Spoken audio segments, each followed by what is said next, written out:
We have breaking news. This is an absolute steal for the Cavs. As the Cleveland Cavaliers started off their offseason with some controversy, letting their backup point guard leave and replacing him via trade, the Cleveland Cavaliers now finished their offseason with an absolute bang and cover their biggest need in the offseason. I've been saying it. I've been talking about positional value, playing guys in the wrong position, trying to play Larry Nance at the backup center. It wasn't going to happen. I know some of you guys have been saying this with me too, and the Cleveland Cavaliers have done it. Welcome back to Cavs Digest. I'm your host, Matt Palange. Let's get hyped. We have every reason to be happy right now as Cavs fans, and that's why you should go ahead, subscribe to this channel, because we made a video about this player a couple months ago, and you guys were like, oh, yeah, this would be great. Yeah, this could happen. Oh, yeah, it looks like it's clickbait this, clickbait that. You're just talking about rumors. That's why you should subscribe, because we cover rumors. We cover everything like that. So when it happens, you're always updated with things that could happen with the Cavaliers. And then when it does happen, boom, you were already on it. That's why you should subscribe, because we're here to talk about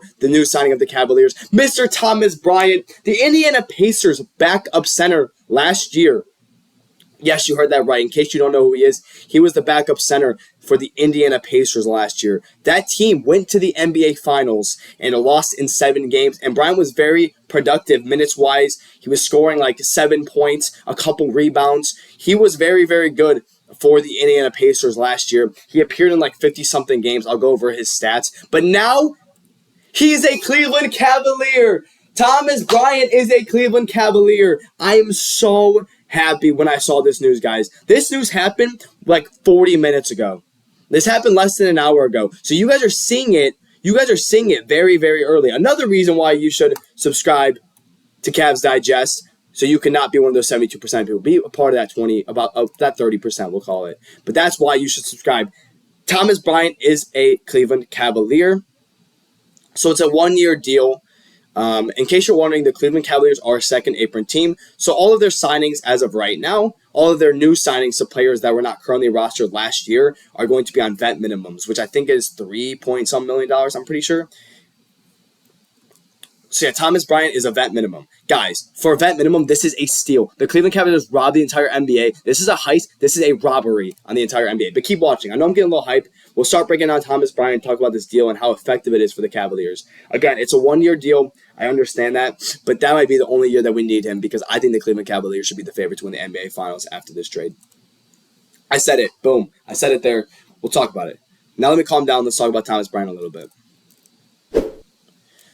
So his stats last year, he played about 15 minutes per game, which is good. For a backup center, that's pretty productive, and that's kind of what you need, because we know that Jarrett Allen and Evan Mobley are going to play a lot of minutes. So he averaged about 4 rebounds per game, 6.5 points, just under a block, just under an assist, 50% from the field. But you guys want to know what my favorite statistic is about Thomas Bryant, and I'm going to talk about this.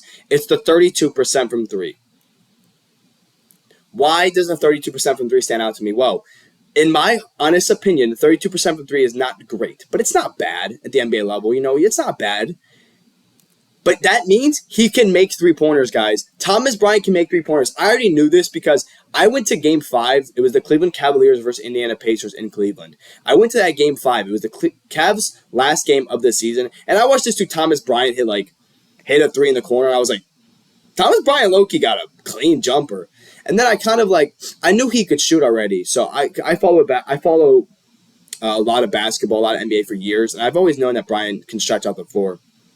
But seeing him hit that shot in person was like, and then us talking about him and making videos about him and talking about Thomas Bryant should be a Cav, I was like, dude, Thomas Bryant can shoot. We have a shooting center that isn't Evan Mobley now, guys. We're going to talk about that. Keep watching. We're going to show you some highlights of him in 2024, and then we are going, or I think, 2024, and then we are going to talk about the perfect lineup and why this is a perfect signing. So stay tuned, continue to watch this video, but let's talk about it.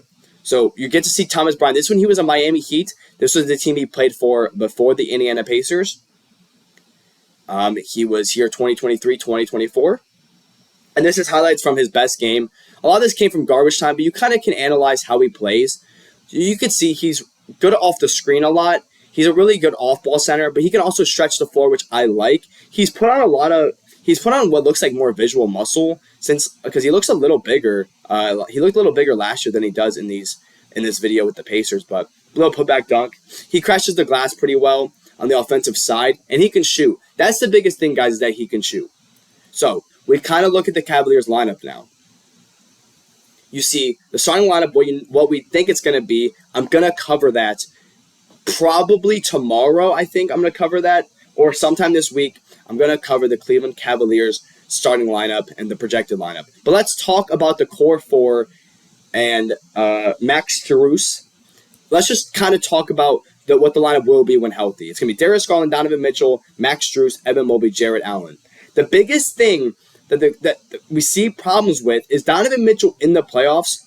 He sometimes struggles to hit three balls, and the whole team does. So what Donovan Mitchell does is he slashes at a incredibly elite level. In my opinion, he's one of the best slashers in the league, especially in the playoffs. He averages just under 30 for his career in the playoffs. When you slash, imagine this lineup, guys. You can take out Jarrett Allen temporarily. You also, the Cavs finally have another guy that can rebound the basketball, by the way. But you are able to have a full lineup of shooters. Let's go Mitchell at the 1, or Mitchell at the 2, Garland at the 1, and then you can go Merrill at the 3. Let's go Hunter at the 3, Mobley at the 4, because Mobley's improved his jumper, and then Bryant at the 5. And also, if you look at Larry Nance, who is also someone that can shoot the ball. So now on your bench, you can have Lonzo, Hunter, Merrill, Nance, and now Thomas Bryant. Let's say you had your whole backups in. You have 5 shooters off the bench too. And Lonzo is a phenomenal playmaker. Darius Garland's a phenomenal playmaker technically or statistically. So you have all these guys that can playmake at a high level, and you can pair them with shooters. That's the biggest thing, guys. That was the biggest issue. You need all the guys that can shoot. And you also have Dean Wade, who can shoot. Well, when he wants to shoot, let's be real. You have Dean Wade who can shoot, or has shown that he can shoot, but his offensive production was there in the playoffs, but it's okay. And then you have guys like Jalen Tyson, who we know we're going to see playing time of. You get to see him play with a phenomenal playmaker of Lonzo Ball and paired with a bunch of shooters surrounding Tyson. This could break him out as well. I am just so happy right now, guys. But now let's talk about a different opinion that is on mine. I kind of forgot why I got this wrong, but it's okay. Why did the Cavs sign Thomas Bryant? The Cleveland Cavaliers needed a backup big man. Jarrett Allen and Evan Mobley are top-notch starters in the front court, but the rest of the size on the current roster was either heavily perimeter-based, Dean Wade old, or Dean Wade perimeter-based, old Tristan Thompson, or undersized DeAndre Hunter. Bryant has lots of starting experience as a center in the NBA, and he's a top-notch backup. He played 15 games in the first stint in Los Angeles, 41 games, including 25 starts. And Bryant was on the floor when LeBron James made the shot that broke Kareem Abdul-Jabbar's all-time scoring record. That we don't care about that much. Anyways, so there's another opinion agreeing with me. Thomas Bryant was the perfect end to the offseason. And I said it in the intro video. The Cleveland Cavaliers started off their offseason with some controversy because they let their backup point guard walk and then instead signed and extended Sam Merrill for a bigger contract than what Ty Jerome got paid in Memphis, I think. So that led to fans kind of being upset. But also, Lonzo's going to produce more than Isaac Okoro. And now you have a backup center, which you didn't have last year. Tristan Thompson is butt cheeks. Sorry for weird vocabulary, but Tristan Thompson blows currently. And now Thomas Bryant is a great player. Thomas Bryant is good. Again, he started games. He started 8 last year, I think. He started games before, and I showed you his statistics. This guy can play basketball. Of course, only 7 rebounds, 7 points, 4 rebounds. We're freaking out about that. Yes, this is a backup center. This is one of the best backup centers in the league for someone who, when you are a 60-win team battling injuries, and the biggest concern was get Jarrett Allen's soft, Charmin Ultra Soft self out of the game because he's playing like garbage. Is Jarrett Allen bad, or is he forced to play 48 minutes being the only rebounder on the team? Now we get to find that out. If Jarrett Allen's playing bad, you finally have someone that can go in and play 18 to 20 minutes a game. You got a guy that can play between 10 and 20 every single game in the regular season in the playoffs, and he can shoot the ball. The Cavs, this is a steal. I'm so happy I got to see this news today. Thank you guys all for joining me here on Cavs Digest. I'm Matt Palange. Go ahead and like this video. Subscribe to this channel. Don't be someone that misses out on it. Share this video with your friends. Comment below your thoughts. And as always, thank you guys for joining me here on Cavs Digest.